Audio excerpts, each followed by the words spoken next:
I asked my husband to donate to feminist causes. He handed me divorce papers instead. The late afternoon sunlight streams through the windows of our suburban home's living room as I sit cross-legged on the couch, scanning through my Instagram feed. I'm scrolling past vacation photos and food pics when I stop at a post from the Women's Equality Foundation. They're raising funds for a new initiative supporting female entrepreneurs in developing countries. "Hey, Mark," I call out, not looking up from my phone. "Come check this out." My thoughts race with excitement. I've been following their work for months, and this seems like the perfect opportunity to get Mark involved in something I care about. He's always been supportive, maybe too supportive, always saying yes to whatever I want without pushing back. Sometimes I wonder if he has any real opinions of his own. Mark appears in the doorway, looking tired after his day at the architectural firm. At 36, he's 5 years older than me, with dark hair starting to gray at the temples and kind eyes that crinkle when he smiles. Today, those eyes look weary. "What's up, Vanessa?" he asks, loosening his tie. I tap the phone screen. The Women's Equality Foundation is doing this amazing fundraiser. They're trying to raise $50,000 by the end of the month. I feel my voice rising with enthusiasm. "I think we should donate, like a substantial amount." Mark walks over and sits beside me on the couch, his body sinking into the cushions. "How much were you thinking?" "5,000, I say without hesitation. I watch his expression shift, his eyebrows rising slightly. "That's a lot of money, Ness." He runs a hand through his hair. "We've been saving for that trip to New Zealand, remember? And the bathroom renovation." I cut him off with an exaggerated sigh. "It's always about the house or some vacation. This is about empowering women, Mark. It's important." "I'm not saying it isn't important," he says carefully. "But we should discuss major financial decisions together. Maybe we could donate a smaller amount." I feel a flash of irritation. In my mind, I think, of course he doesn't get it. He's a man. He can't possibly understand how critical this is. "A smaller amount won't make a difference," I argue, setting my phone down harder than necessary. "These women need real support, not pocket change." Mark leans forward, elbows on his knees. "Vanessa, we need to be realistic about our budget. We've talked about this before." "God, you're so conservative with money. It's frustrating." The words tumble out before I can stop them. My ex Jacob would have understood. He was always passionate about social causes. The moment I mention Jacob's name, I regret it. Mark's face doesn't change much, just a slight tightening around his eyes, but I know I've hit a nerve. Jacob, my college boyfriend, was everything Mark isn't. Loud, charismatic, politically active. He was also unreliable and cheated on me twice, but I conveniently leave that part out when I bring him up in arguments.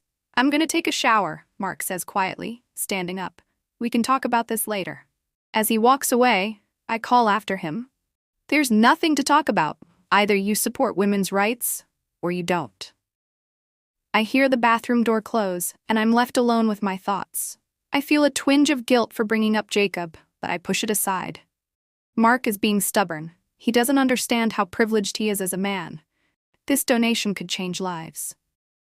Later that evening, I'm sitting at our dining table, laptop open, still researching the foundation when Mark comes downstairs. His hair is damp from the shower, and he's changed into a t-shirt and jeans. "I've been thinking about the donation," he says, pulling out the chair across from me. "And?" I raise an eyebrow, already defensive. "I think we could manage $1,000. That's still significant, and it wouldn't derail our savings plans." I scoff. $1,000? That's your compromise? The minimum donation to be recognized as a champion donor is $5,000. I turn my laptop around to show him the website. "Don't you want to be a champion for women?" Mark looks at the screen, then back at me.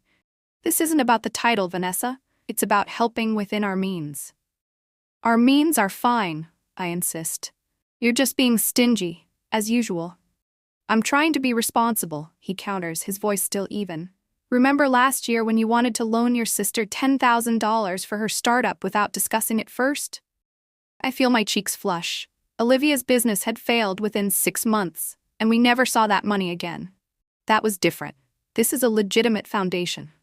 "The issue isn't the legitimacy," Mark says. "It's that you make these decisions unilaterally, without considering our joint financial goals." Oh, so now I'm irresponsible with money? I push back from the table. You know what? Forget it. I'll donate my own money. Vanessa, you haven't worked in over a year, he points out gently.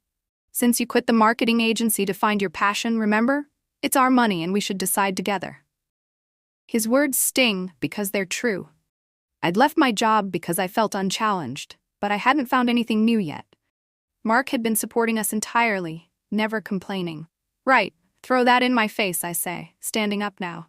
Make me feel guilty for taking time to figure out what I want to do with my life. Mark closes his eyes for a moment. When he opens them, he looks tired. That's not what I'm doing. I've supported your decision from day one. I'm just asking for the same respect when it comes to our finances. Fine, I say, crossing my arms. I'll ask my parents for the money. Is this really about the donation, Vanessa?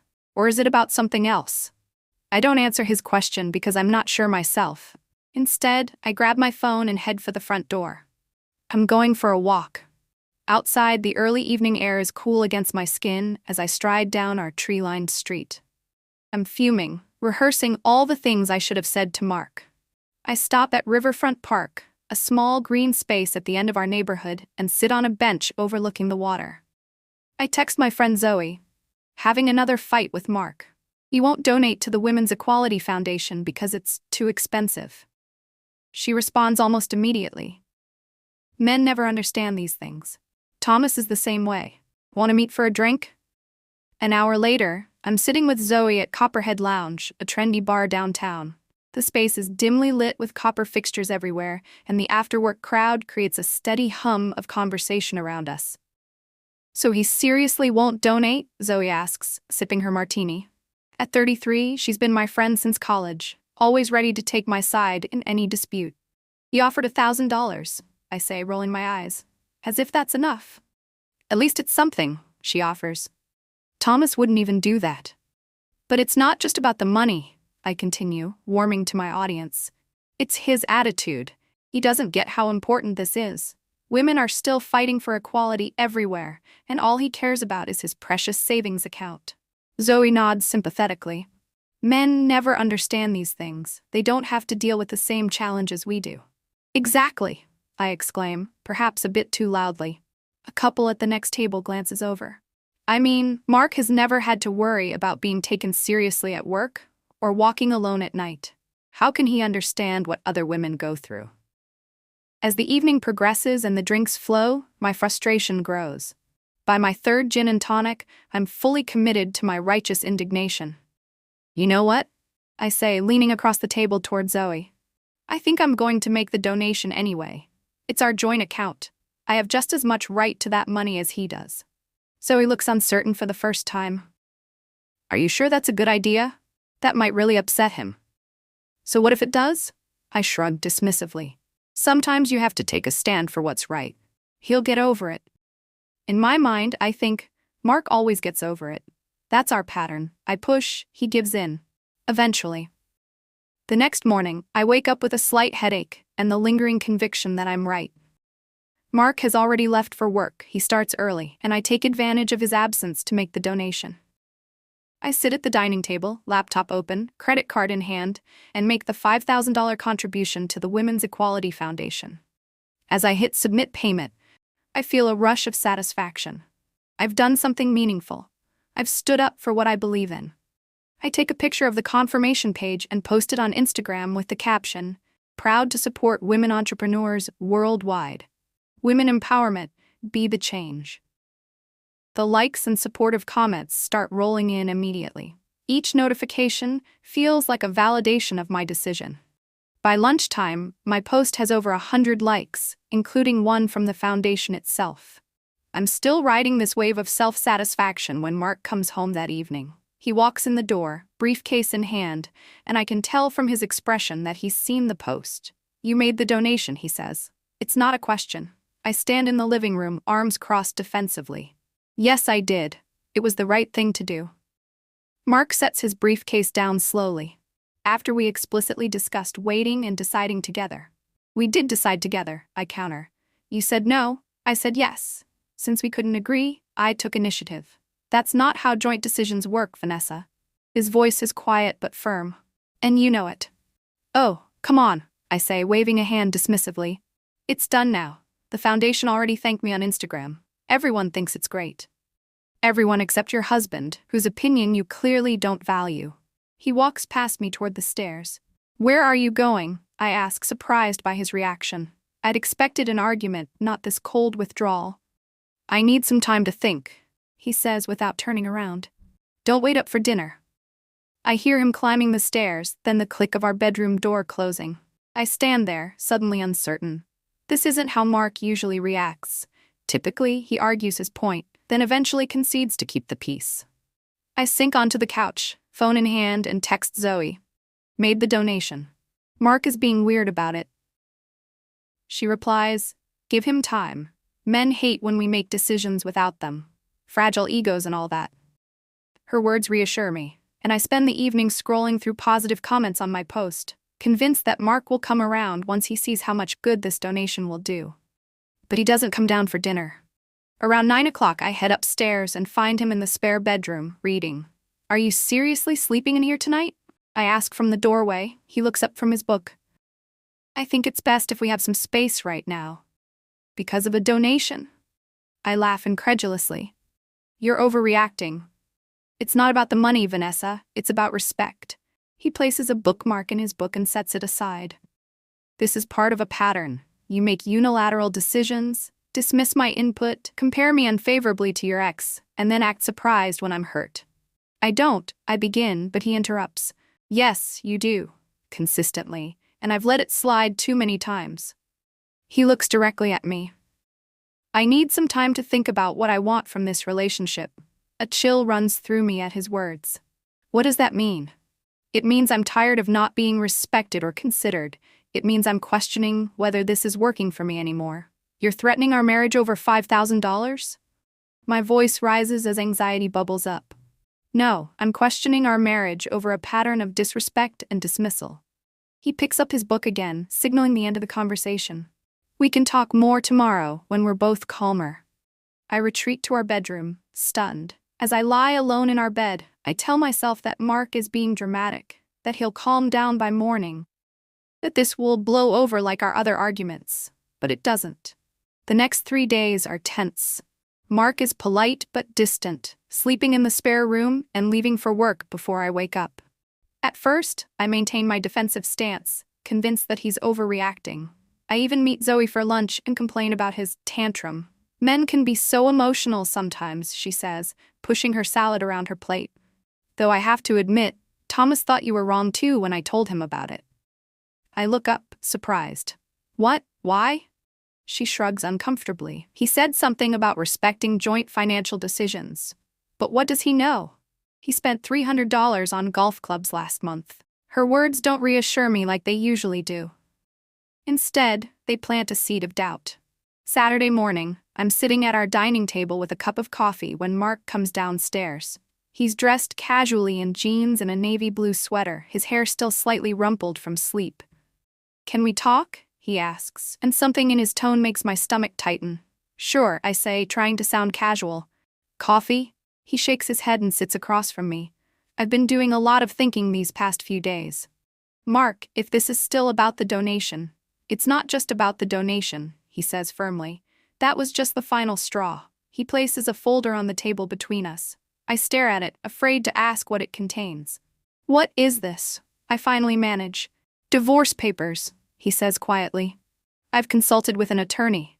The words hit me like a physical blow. Divorce papers? Are you serious right now? Yes, I am. His voice is steady, resolved. I've spent years trying to be a good partner to you, Vanessa.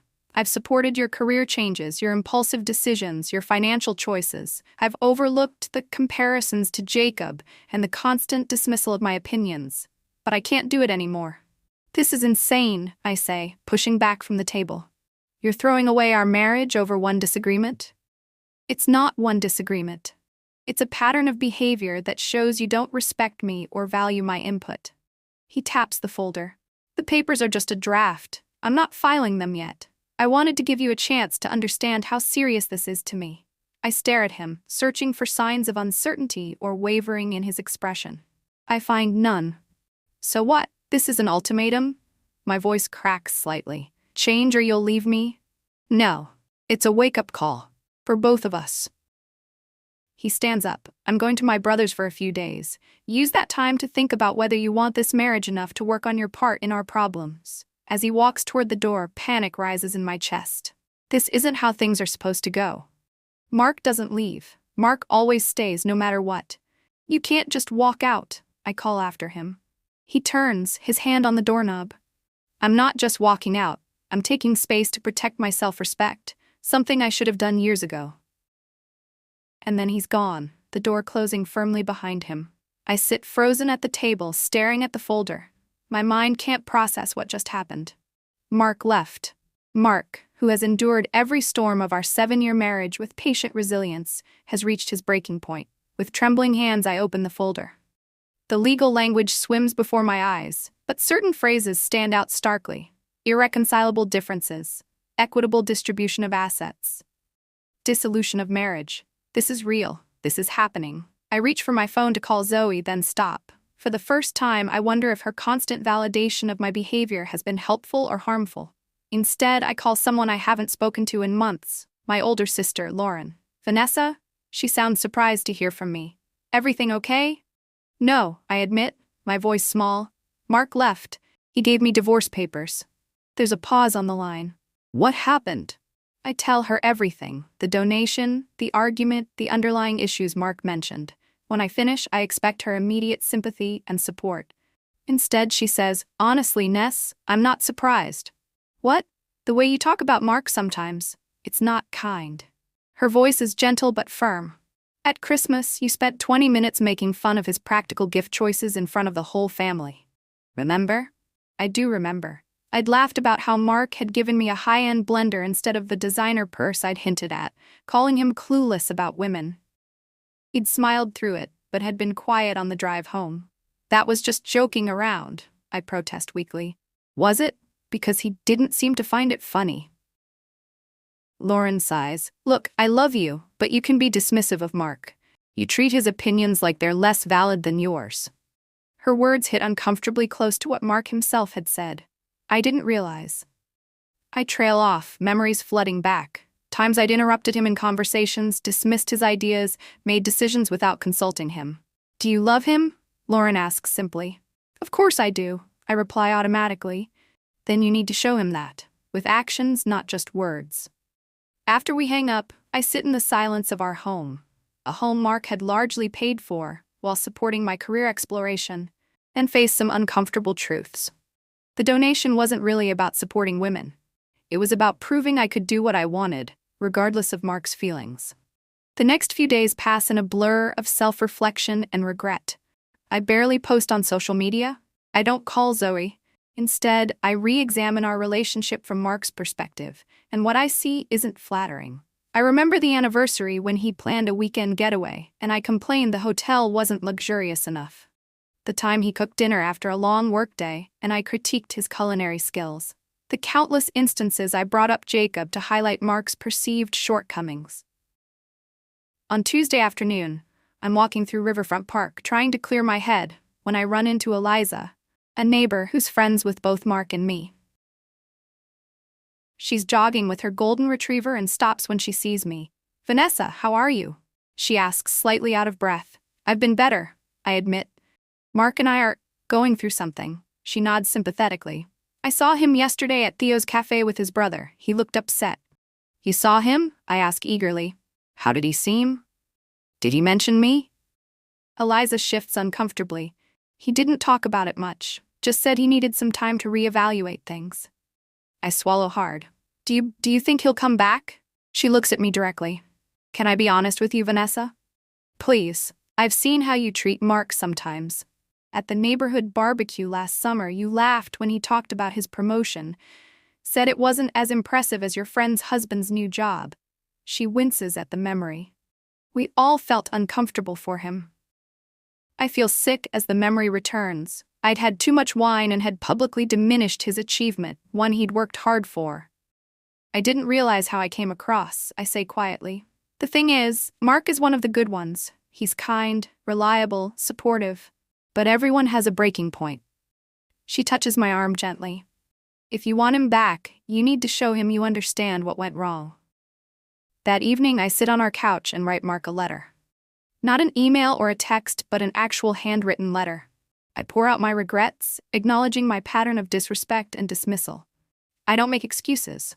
I don't blame him. I take full responsibility for my behavior. Then I do something that feels both terrifying and necessary.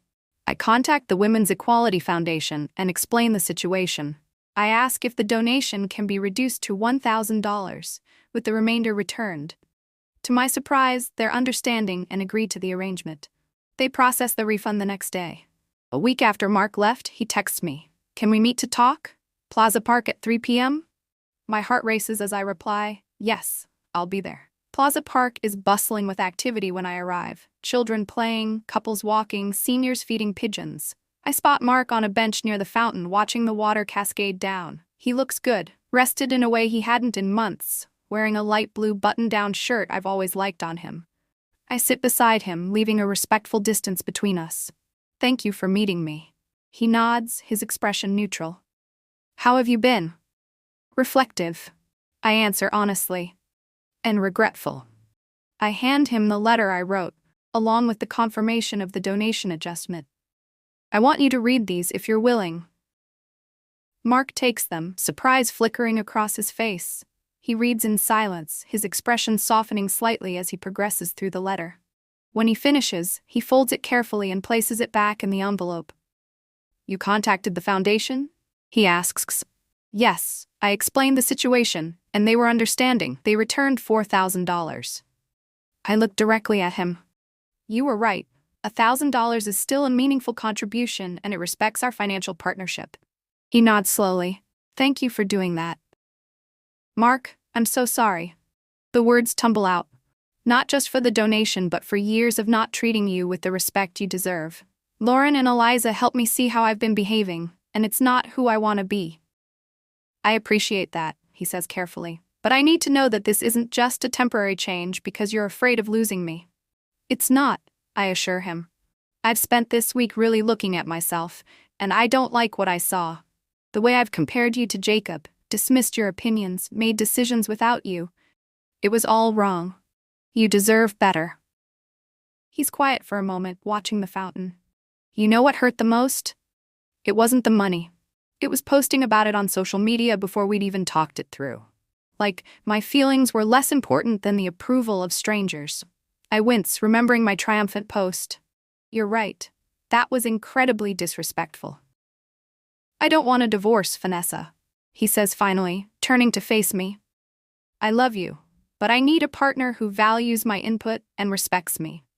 I want to be that partner, I tell him, meaning it more than I've meant anything in a long time. I know I need to earn back your trust, and that won't happen overnight, but I'm committed to changing, to being better. Mark looks at me for a long moment, searching my face. I'm willing to try, he says finally, but we need help. I want us to see a marriage counselor. Relief washes over me. Yes, absolutely, whatever it takes. And I'm going to stay at my brother's for another week. He adds, I think the space has been good for both of us. I nod, though it's hard to accept. I understand. As we sit together in the park, watching the fountains sparkle in the sunlight, I realize how close I came to losing something precious through my own thoughtlessness and disrespect. The road ahead won't be easy. Rebuilding trust never is. But for the first time in years, I'm ready to put someone else's needs on equal footing with my own. 2 months later, I'm sitting in Dr. Winter's office for our 8th counseling session. The space is warm and inviting, with soft lighting and comfortable chairs. Mark sits beside me, close enough that our knees occasionally touch. Vanessa, you mentioned wanting to share something today. Dr. Winters prompts gently. I take a deep breath. Yes, I wanted to acknowledge the progress we've made, but also how much I still have to work on. I turn slightly toward Mark. Last night, when you suggested we try that new Vietnamese restaurant instead of the Italian place I wanted, my first instinct was to override you, to say my choice was better. I caught myself, but the impulse was still there. Mark nods appreciatively. I noticed that pause, and I appreciated it. The difference, Dr. Winters notes, is awareness. You're recognizing those patterns now, Vanessa, which is the first step to changing them. It's hard work, I admit, harder than I expected, but Mark is worth it. I reach for his hand, and he takes it, squeezing gently. Outside the office, standing in the crisp autumn air, Mark puts his arm around my shoulders. Want to walk through Memorial Gardens before heading home? I'd like that, I say, leaning into him slightly. As we stroll through the gardens, past late-blooming flowers and trees beginning to turn golden, I reflect on how close I came to losing everything that truly matters. Not through some dramatic betrayal, but through the slow erosion of respect and consideration. What are you thinking about? Mark asks, noticing my contemplative expression. How those divorce papers were the best thing that could have happened to us, I answer honestly. They forced me to see what I was doing to our marriage. He stops walking and turns to face me. I never wanted to go through with it, you know? I just didn't know how else to make you understand how serious things had become. I know, I say, reaching up to touch his face, and I'm grateful you cared enough to shock me out of my complacency. As we continue our walk, hand in hand, I think about the Women's Equality Foundation. In a strange way, my misguided attempt to support them led to my own awakening about equality, not just in society at large, but in my own marriage. True equality isn't about dominance or getting my way. It's about mutual respect and consideration. That evening, as we prepare dinner together in our home, I watch Mark chopping vegetables with precise, careful movements. He catches me looking and smiles. What? He asks. Nothing, I say, smiling back. Just thinking about how lucky I am to have a second chance. He sets down the knife and comes over to me, wrapping his arms around my waist. We both are. And in that moment, I know that the papers that could have ended our marriage have instead given us the opportunity to build something stronger, healthier, and truly equal.